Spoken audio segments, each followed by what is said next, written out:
Mark chapter 8.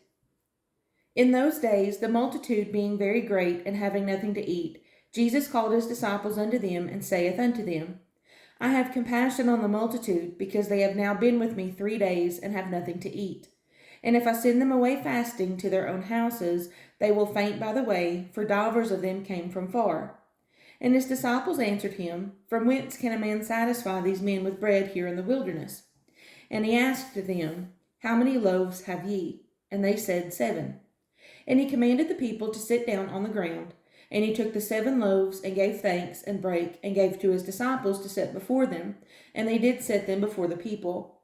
And they had a few small fishes, and he blessed and commanded to set them also before them. So they did eat, and were filled, and they took up of the broken meat that was left 7 baskets. And they that had eaten were about 4,000, and he sent them away.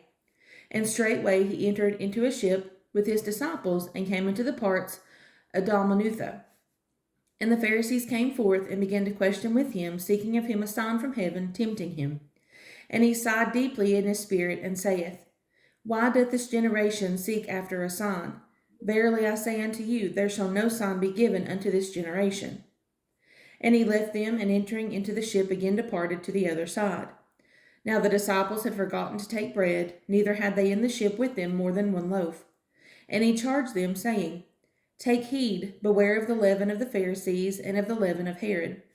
And they reasoned among themselves, saying, It is because we have no bread. And when Jesus knew it, he saith unto them, Why reason ye, because ye have no bread? Perceive ye not yet, neither understand? Have ye your heart yet hardened? Having eyes, see ye not? And having ears, hear ye not? And do ye not remember? When I brake the 5 loaves among 5,000, how many baskets full of fragments took ye up? They say unto him, 12. And when the 7 among 4,000, how many baskets full of fragments took ye up? And they said, 7. And he said unto them, How is it that ye do not understand? And he cometh to Bethesda, and they bring a blind man unto him, and besought him to touch him. And he took the blind man by the hand, and led him out of the town. And when he had spit on his eyes, and put his hands upon him, he asked him if he saw aught.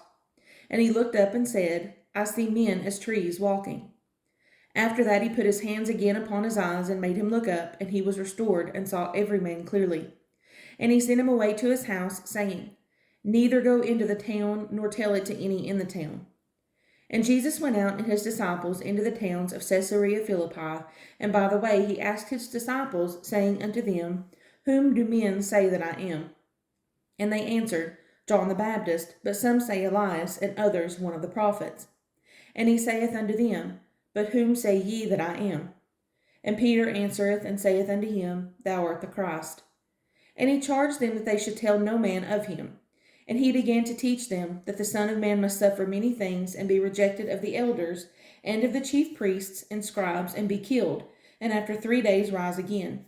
And he spake that saying openly, and Peter took him and began to rebuke him. But when he had turned about and looked on his disciples, he rebuked Peter, saying, Get thee behind me, Satan, for thou savorest not the things that be of God, but the things that be of men. And when he had called the people unto him with his disciples also, he said unto them, Whosoever will come after me, let him deny himself, and take up his cross and follow me. For whosoever will save his life shall lose it, but whosoever shall lose his life for my sake and the gospel's, the same shall save it. For what shall it profit a man, if he shall gain the whole world and lose his own soul? Or what shall a man give in exchange for his soul? Whosoever therefore shall be ashamed of me and of my words in this adulterous and sinful generation, of him also shall the Son of Man be ashamed, when he cometh in the glory of his Father with the holy angels.